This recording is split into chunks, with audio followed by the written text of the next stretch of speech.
தற்போதைய அண்மை செய்தி. மகாராஷ்டிராவில் இஸ்லாமியர்களுக்கான 5% இடஒதுக்கீடு ரத்து செய்யப்பட்டிருக்கிறது. பாஜகவின் நடவடிக்கை சிறுபான்மையினருக்கு எதிரான செயல் என பல்வேறு தரப்பிலும் கண்டனங்கள் வலுத்திருக்கிறது.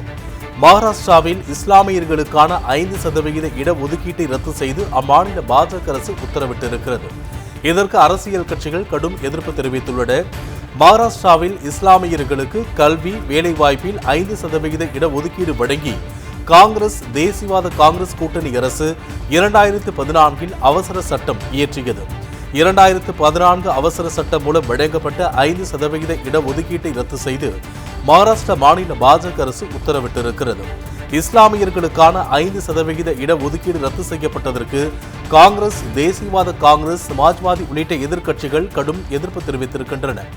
5% இடஒதுக்கீடு ரத்து செய்யப்பட்டது சிறுபான்மையினருக்கு எதிரான செயல் என்றும் பாகுபாடான நடவடிக்கை என்றும் அரசியல் கட்சிகள் கண்டனம் தெரிவித்துள்ளன.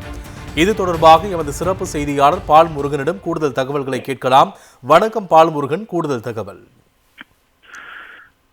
அதாவது இஸ்லாமியர்களுக்கு இதுவரை வழங்கப்பட்டு வந்த 5% இடஒதுக்கீட்டை மகாராஷ்டிரா பாஜக அரசு ரத்து செய்திருக்கிறது. இந்த சட்டம் என்பது 2014ஆம் ஆண்டு காங்கிரஸ், தேசியவாத காங்கிரஸ் ஆட்சியில் இருந்தபோது அவசர சட்டமாக கொண்டு வரப்பட்டது. அப்போது இஸ்லாமியர்களுக்கு கல்வியிலும் வேலை வாய்ப்பிலும் 5% இடஒதுக்கீடு வழங்க வகை செய்யக்கூடிய அந்த அவசர சட்டம் இயற்றப்பட்டது. ஆனால் அதன் பிறகு ஆட்சி மாறியது. பாஜக அரசு அதனை அதிகாரபூர்வமாக சட்டமாக இதுவரை மாற்றாமல் இருந்தது. இந்த நிலையில்தான் திடீரென்று தற்போது அந்த 5% இடஒதுக்கீடு வழங்கப்பட்டு வந்த அந்த அரசாணையை தற்போது ரத்து செய்து உத்தரவிட்டிருக்கிறார்கள். இந்த ரத்து என்பது இஸ்லாமியர்களுக்கு எதிரானது, பாகுபாடானது என்று அனைத்து எதிர்க்கட்சிகளும் தற்போது கடுமையாக எதிர்ப்பு தெரிவித்திருக்கிறார்கள்.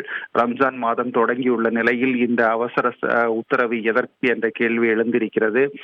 இது பாகுபாடானது என்று காங்கிரஸ், சமாஜ்வாதி கட்சி, தேசியவாத காங்கிரஸ் உள்ளிட்ட பல்வேறு எதிர்க்கட்சிகள் கடுமையாக தற்போது எதிர்ப்பு தெரிவித்துள்ளனர்.